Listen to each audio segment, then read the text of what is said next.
Good evening, everyone. My name is Chad Smith. I'm the CEO for New Mexico Farm and Livestock Bureau. I want to thank you all for joining us for this third installment in our Congressional Forums on Agriculture. I'd like to take a moment to thank Dairy Farmers of America, Dairy Producers of New Mexico, Farm Credit of New Mexico, New Mexico Chili Association, New Mexico Association of Conservation Districts, New Mexico Cattle Growers Association, and New Mexico Wool Growers Association, who have all been instrumental in coordinating these forums. So thank you all. Now I'd like to introduce Matt Martinez, who will serve as our moderator this evening. Matt? Thank you very much, Chad. And folks, I just want to make a few little statements here quickly. The New Mexico Agricultural Forum today does not support any political candidates and have invited all candidates to participate. And I would also like to let you all know that on October the 8th, which is this Thursday, we will be conducting the forum with Michelle Garcia Holmes. And then on the 14th of October at 6 p.m., also the same time, we'll have Xochitl Torres Small at 6 p.m. And a little bit about me, I'm Matt Martinez. My wife and myself have a small business. We're in the radio business. So we have 4 radio stations in Las Vegas, 1 here in Albuquerque. That's where I'm at. And the background is the National Hispanic Cultural Center, but I'm actually in my office. And I've served 1 term as the city councilor and 1 term as mayor in the city of Las Vegas. And prior to being in broadcast radio, I was in the propane industry. So I've had an opportunity to do a few things in my lifetime. At this time, I'd like to welcome and introduce Representative Yvette Herrell, who will be with us today. And I'm just really glad to be here with you all. And the forum's about to begin. And I would like to turn it over to our candidate, Representative Yvette Herrell. Can you tell us a little bit about yourself? Yes, and Matt, thank you everybody for being on the call and for inviting me to be a part of this. I think it's just very important that the voters get to know who the candidates are. And I'm very excited that I know a lot of you already, but I'll just, for those that I may not see on this call right now or not know personally, I'm Yvette Herrell. I live in Alamogordo. Right now, my day job is running for office, but when I'm not running for office, I actually am a real estate agent with Future Real Estate. But I had the opportunity to serve as a state representative for 8 years. So I have developed a lot of relationships with the ag industries and actually with the people in the industries all over the state of New Mexico. I grew up in Cloudcroft, so rural communities are very close to my heart, and I've just truly been an advocate for the things I believe are very important to our smaller communities: water rights, personal property rights, endangered species, the timber industry, and have really had the opportunity to work with many of you throughout that career in terms of the state government. I also am a job creator. I've been blessed to be able to work for both myself and for other companies, so I do understand what it's like to sign both sides of the paycheck, but I also know the cost of doing business. And prior to COVID and during COVID and even recovery after COVID, the cost of doing business, regardless of industry, is still a very prevalent issue and something we need to be talking about for all of our small business owners and certainly our ag industries. It's just been an amazing opportunity to be serving in this capacity in terms of even a candidate. I've done a very good job, I think, of getting to understand even more so the challenges on the federal level for our industries. I believe that one of the missing elements for New Mexico is that we don't have a strong voice in Washington. In fact, right now, we don't have a conservative voice at the table in any of our delegation. And I think that we are underrepresented when it comes to the industry that feeds 100% of the American population. So this is why part of this is so very important to me. And I learn every day from visiting with dairy producers or farmers or pecan growers. I am not a prideful person, so I know the best way for me to do a good job for you on any level of government, whether it's state or federal, is to know your issues and work with you in developing paths forward that would actually make sense for New Mexico farmers, ranchers, and others. So I really can't thank you enough for giving me this time and having the chance to visit with you and answer some of your questions this evening. Thank you very much, Representative. And we will try the best possible to limit the questions and the answers to 2 minutes. So if you start seeing me raise my hand, that means that we're getting close to the 2 minutes. But Okay. since there's only one candidate on tonight, it's not that difficult. So I'll be looking for Daylene. If she's if her little picture shows up, that means 15 seconds. So Okay. you'll know. So Okay. hopefully we'll go from there. There she is. Now, first question, Representative, is in times of critical drought, how can you ensure that water allotment to agricultural makes it to state farmers and ranchers, number one, and how should water utilization be prioritized during this trying and limited times? That's a great question because water is certainly one of our most valuable resources in the entire state. So there are a few things that I would like to speak to. Some of this not directly to farming, but we have to do a better job of our drought monitoring system. We know that it works in the state of Oklahoma, but not so much here. And it's mainly because we don't have the proper equipment set up to monitor drought in various areas of the state. It could rain 2 inches in Lincoln County and not rain at all in Chavez. And where we have those systems set up doesn't really work. But what we have to be doing is not voting for the Wild and Scenic Waterways Act, bills that are harmful for our farmers and ranchers, and put them at risk for frivolous lawsuits. We have to be more innovative in how we can conserve and store water. I was meeting with the chili growers yesterday, and we know that some years back they had a great conservancy program going where they could protect water reserves for future irrigation issues or irrigation for crops. And then they ended up stopping that because of the silvery minnow and the cottonwood. So we have to prioritize what we're doing in terms of our valued farmers and ranchers and not give more credibility to our endangered species and to those that really do not understand the industry that you are in. But it's about working together and seeing how we can conserve our water efforts. And I'm concerned about the protection of our water. I think we will lose some of our water when this Supreme Court makes the decision in February.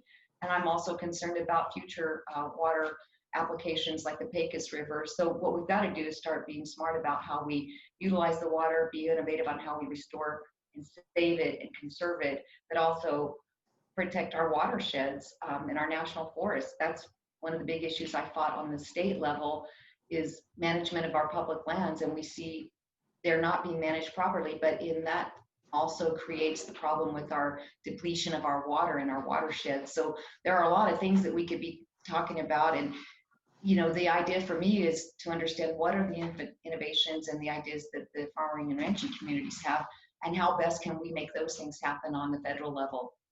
So thank you. Thank you very much. And by the way, it's 3 minutes for the answer. So we even have a little more time. Woo! Good deal. Second question. The Farm Bill is vitally important to New Mexico's farmers and ranchers. What are your thoughts regarding the preservation of beneficial programs within the bill? And how would you help your constituents take advantage of these resources that are often available but challenging to access? Yeah, that's the access is the challenge. I mean, we all know that farming and ranching, the industry as a whole has more issues because we have Mother Nature. We have so many things that are different for this industry than we see in others. And there are some beneficial programs in the bill. However, accessing the crop insurance and some of the other benefits from the bill are lengthy. It's a long process. There's a lot of red tape. What we need to do is establish really a process and a constituent program that is really conducive to what our needs are and ensuring that we're helping manage the red tape and getting you the access to the programs that are available to you. Right now, I know there are 2 or 3 programs that are out there, but I also hear from the ranchers in my area and some of the producers over in the Mesilla Valley, it takes longer to get through the process and go through the red tape than it is worth the benefit once it gets there. So I think if we started to look at streamlining the process and making sure that we're representing the people, and when I say people, I mean industry and the folks that are looking for those programs, access to those programs, those payouts, that we can streamline that for them and help them navigate the process. Because too many times, most of the individual families or farmers, ranchers are on their own because it's just a very time-consuming process. And so constituent service has got to be number one, especially when we're navigating federal government regulations and issues and paperwork. Thank you very much. Next question. What is your opinion of how the Endangered Species Act is being administered in New Mexico? Yeah, I was at an event recently with Senator Ted Cruz, and he said the worst thing you can do for any animal is put it on the Endangered Species Act.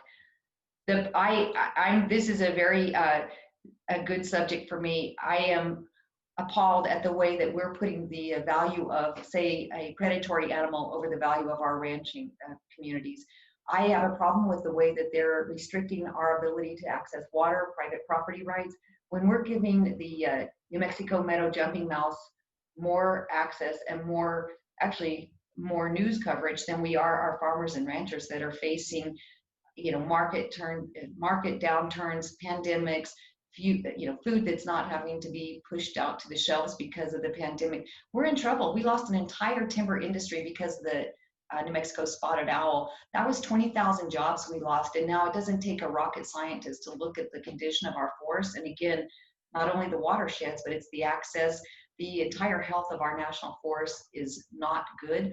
And it's because we're prioritizing differently. And my personal opinion, we're letting special interest groups and environmentalists call the shots and not listening to those who really are the best stewards of our land and our water, are the people that live in and around it and utilize our natural resources to make a living.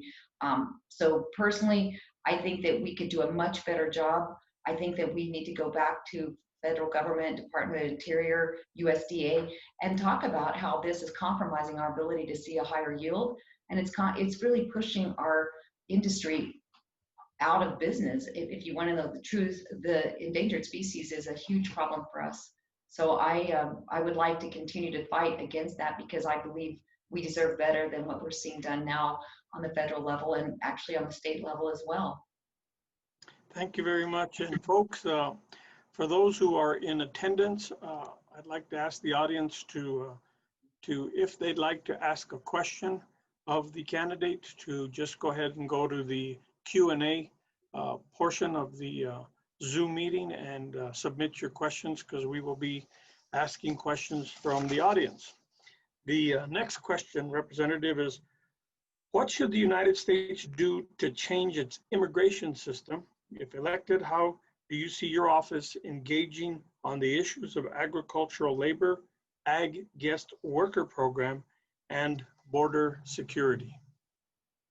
Now that's a great 3 or 4 questions all rolled into one, but it's a good one. But what's the sad thing is that we're still having conversations about the guest worker program. And I know we've made some and seen some improvements throughout the last couple of years. We also saw some of the responsibility and the mandates taken away from the employer, but we have to improve it. And as I've traveled around the district, obviously a workforce shortage is our #1 concern, not just in the ag industry, but quite frankly, in all industries. But I feel like the ag industry sees and feels it even more so, because this is, again, industry that is really mandated and just, you're within growth season, you're within certain areas of time and that you can produce, whatever your crops are. But we have a responsibility to provide that. And really the federal government's job was to provide workforce from people that want to be here through the guest worker program. But now we've made it so stringent and so hard to navigate. And then right when we think we've got something going for some of our producers or our industry, then we have surprise rates that are not good for the worker, not good for the employer. We have got to streamline the process and make it easier and simpler, and really a little bit more parity, so that we can see that it's not as challenging and not as much red tape. And I just in Roswell the other day, and every time they feel like they've got the employees they need, then comes another either regulation or a raid or something that interferes with their ability to have a good production in that specific industry. However, we have got good laws on the books, but we're not implementing them. People that want to move to the state, not as there's a whole nother section on this I'll answer about border security. Huge fan of completing the wall, huge fan of keeping people out of our nation that want to come here illegally, huge fan of protecting from human smuggling, from drug smuggling. That's a complete separate issue that does need to be addressed, but these are 2 totally separate issues.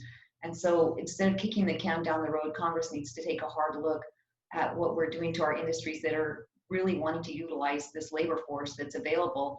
But we put so many restrictions and mandates and costs on the owner. It needs to be simplified, and we also need the process to be easier to navigate for both the potential employee and the employer. And it looks like you have a little more time. Do you want to expand on anything else?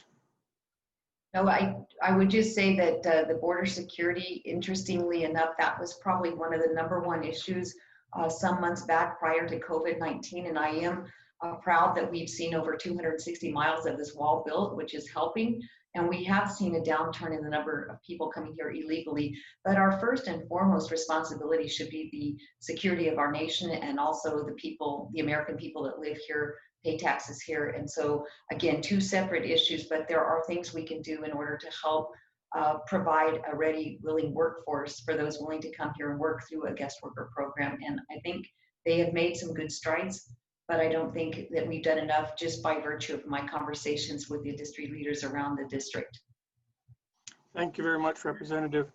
And for the audience that's looking at or watching us during the Zoom meeting here, we want to thank the 5 people that have already submitted questions. So thank you very much. We'll be asking those in just a few minutes.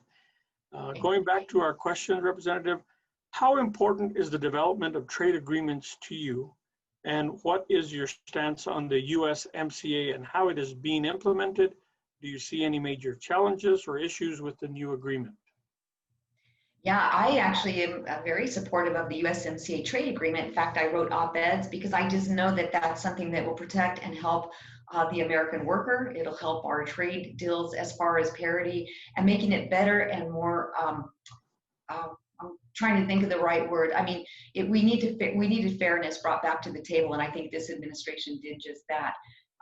With that being said, though, we have to ensure that there is proper oversight. I know with USMCA, Mexico did agree to put in some climate and some regulatory issues that they would have to comply with in terms of their ag industry, and they'd also look at raising their wages.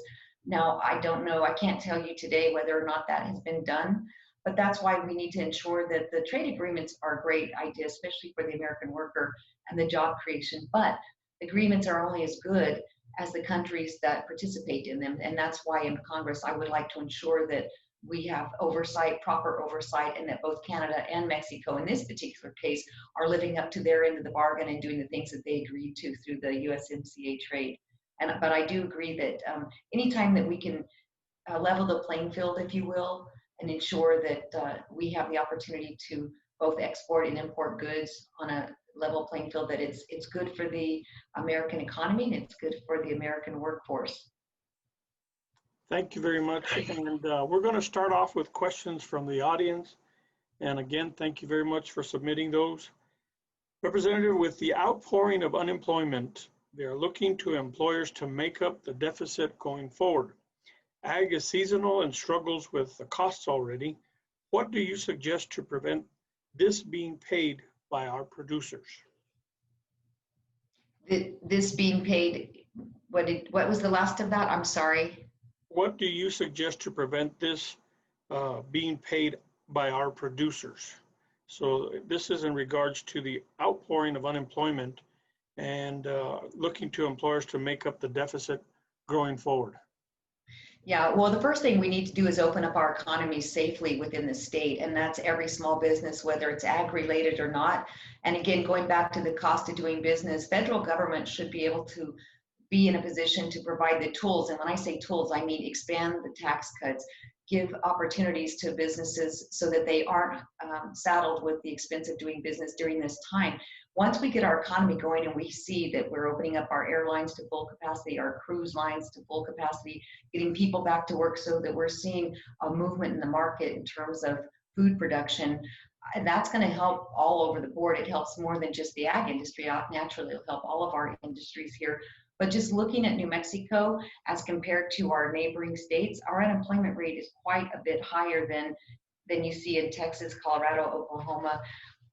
We have to ensure that we are putting people back to work and that we are pushing people into these job openings that are available right now. Our unemployment rate is not going to go down, but yet we have, again, openings.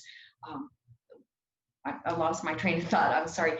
But we have these job openings in an economy where we could be open. Our restaurants could be open to full capacity.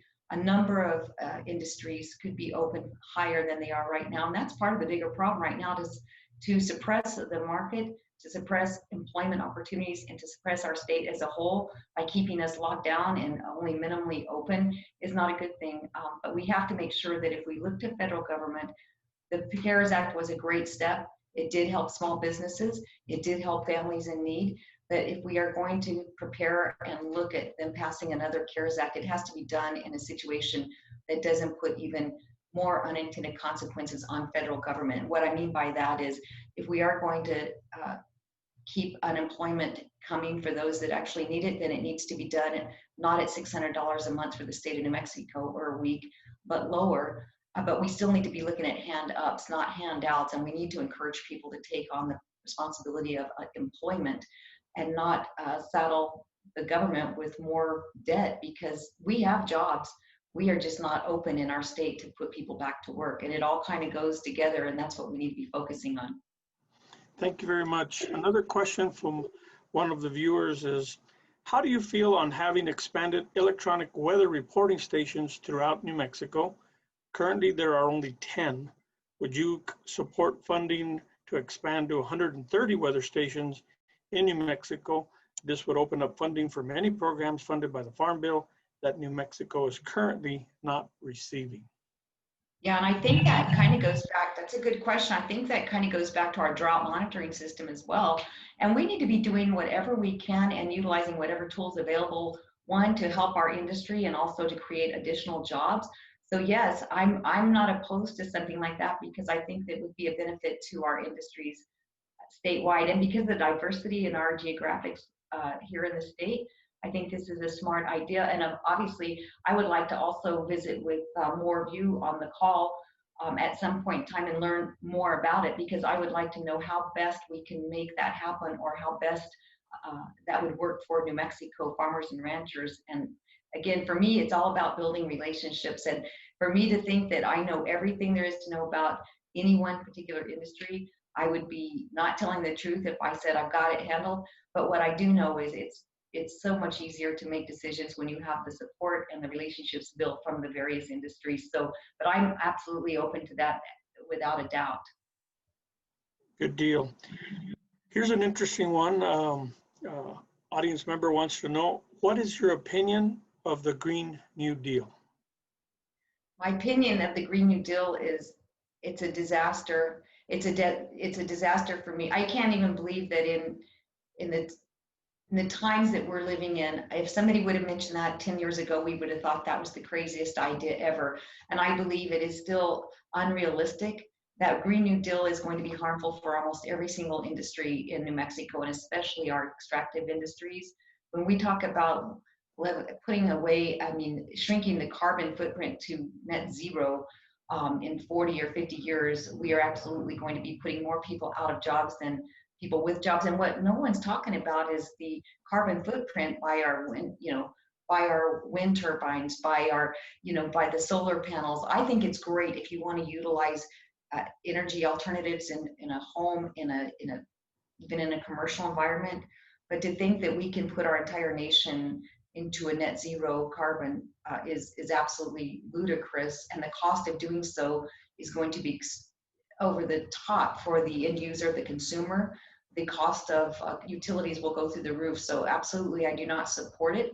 I think it's a crazy idea, and the fact that we're even seeing more and more conversations about it is a little bit frightening and daunting, really, especially for anybody in business for themselves or in industries such as yours in the ag industry, and certainly in oil and gas. Thank you very much. Another question coming in from our audience this evening. Is there anything you can do to help sheep farmers who can't take animals to auction due to restrictions in the state for the size of gatherings? Is there anything that can be done at the federal level? You know what? I don't know, because right now, we have to, the president unfortunately doesn't have all the control over the states. He's getting blamed for a lot of things that are happening on some of the states, especially in the Northeast. But at the end of the day, it's going to come down to the state government. That's the state's rights. And this governor has made a lot of decisions that have been harmful for a number of our businesses. And another example right there, unfortunately, in my personal opinion, the decisions should not be made by one person for the state of New Mexico, because it is not a one size fits all. They should be made by individual communities, local governments, and that we're having to comply with a kind of a one size fits all umbrella has really compromised our ability to see full production and opportunity for prosperity and employment opportunities. And until this, really, it's in our governor's hands right now. And I know State Representative Greg Nybert brought a bill in the special session to try to eliminate one person having that much control, if you will, facing a pandemic, to have the legislature engaged in those decisions so that the representation of the people could be heard and we can make smart decisions that would be beneficial and conducive to our various areas. But that didn't happen. So I don't know if President Trump would take on a role of mandating certain things across the country. I would not want to speculate on that, but right now, unfortunately, it's in the hands of Governor Grisham. Thank you very much, Representative. Another question from the audience, and this may be a follow-up to something we talked about earlier. What do you think we need to do to balance the requirements of the Endangered Species Act and protections of resources needed for the agricultural community? I think one way we can balance it is actually taking an honest approach. Why don't we have conversations that are actually meaningful and not go through days and weeks and months of, having everybody stop what they're doing and go to the computer or go to the meetings and give their testimony or put their opinions in place, and they go for public. We're always going to the public hearings and putting in public input, but it feels like it's not getting listened to.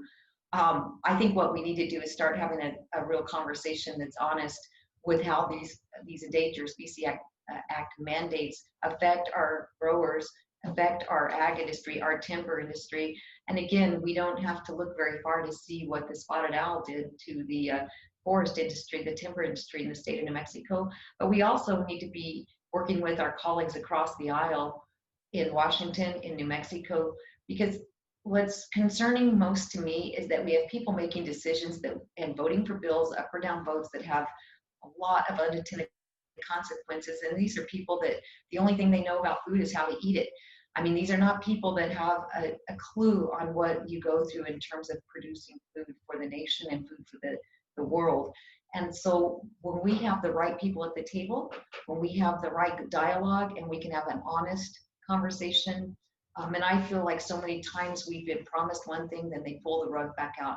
Just when we think the NEPA study is okay and it's good, they pull it out and it's something else altogether different. And what this has done is cost our private property owners, our individual growers and producers, tons of money in court costs. So we need to start out with honesty and really let's say what we mean what we say, both sides.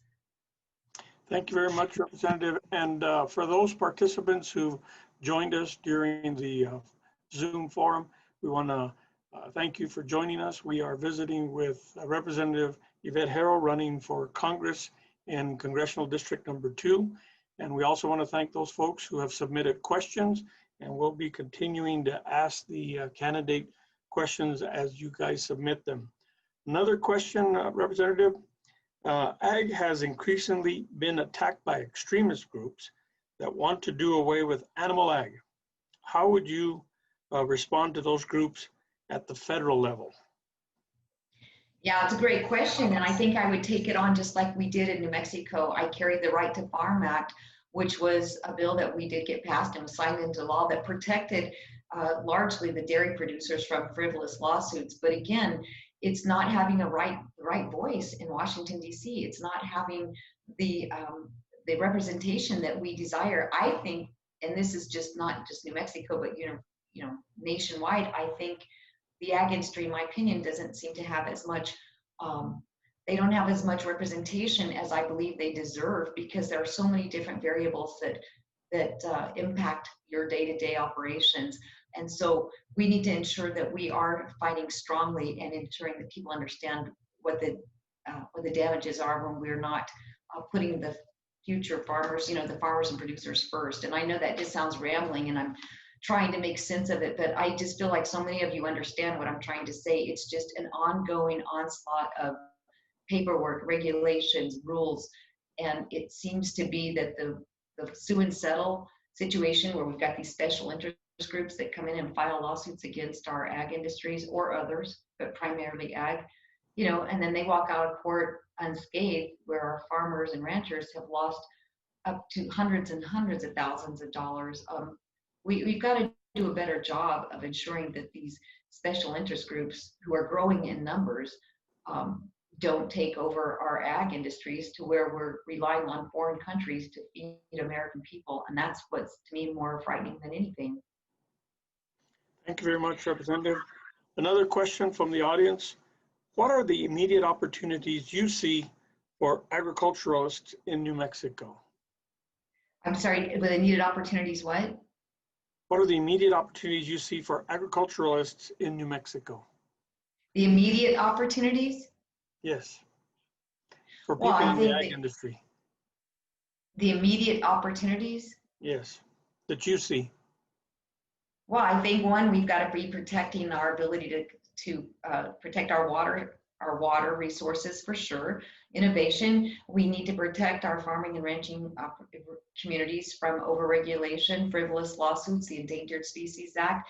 But I do love the opportunity that we're seeing with innovation and technology. With we're seeing ways to irrigate our crops using less water. We're seeing diversification in what kind of crops some of our folks are starting to use now. And I'm not quite sure if I understood the question completely, if that's what they meant exactly. I'm not too sure, but I think they're just asking for, what do you see are the immediate opportunities for people in the ag industry? Yeah, the immediate opportunities, I don't know exactly what they mean, but certainly there are some, but there won't be as many, though, if we don't provide protections for our family-owned farms and ranches, that's for sure. And it just kind of goes to the whole conversation that we've been having all evening. Opportunities are there. There are some great advances in science and technology, but we need to provide the opportunity for these individuals to use that and put their skill sets to work. And I'm not even sure if I'm answering that question quite right, because I wasn't quite sure if I understood it, but maybe that was good enough, or I can follow up, or somebody can reach out to me later. That sounds great. Well, I think we're pretty close to the end of our time here, and I do want to thank all the folks who submitted a question. And first of all, I want to thank you, Representative Herrell, for spending the time with us, taking some time out of your busy schedule. And there will more than likely be more opportunities to visit with people in the ag industry as you go around your district running for office. Now, what I'd like to do is turn it over to you for some closing comments, and then maybe give us some information where people can get a hold of you, your website, anything that you'd like to add. So with that, I will turn it over to you. Thank you. And I hope I was able to answer the questions. I know most of you have seen me at the cattle growers, at the state capitol. I'm just very passionate about what I'm doing, but really this race right now isn't about Yvette Herrell or even 2nd Congressional. I truly believe in my heart we're really fighting for our one nation under God, for our Constitution, for our Second Amendment rights, for our free markets, really the future of our country.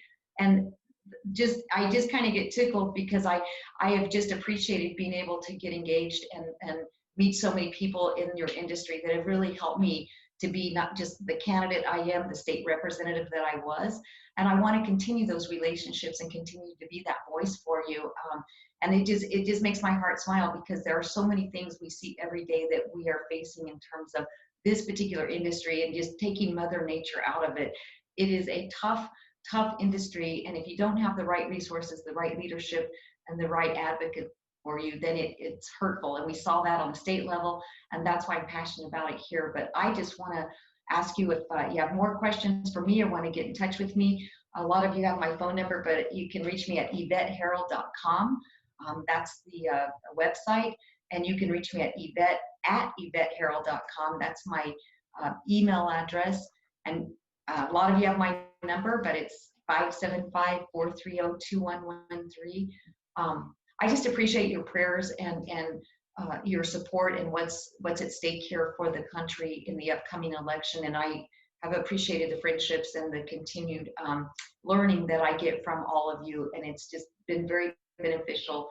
And I will take the experience I have, the relationships I have, and continue to be the voice for Washington that I have been on the state level. So just keep praying for our nation, praying for rain. And I just really appreciate you letting me be a part of your meeting this evening. Well, thank you very much, Representative Yvette Herrell, running for Congress in the 2nd Congressional District. And again, folks, the Ag Forum here does not support any candidates. We've invited them all to be with us. And we've already scheduled Michelle Garcia Holmes for October 8th at 6 p.m. and Xochitl Torres Small on October 14th at 6 p.m. And with that, I'd like to thank all of you for being with us this evening. Thank you very much, Representative Herrell. And on behalf of Chad Smith, Deline, and the rest of the folks there at the New Mexico Farm and Livestock Bureau, you all have a good night and be safe. Thank you. Thank you very much. Bye-bye. Thank you all.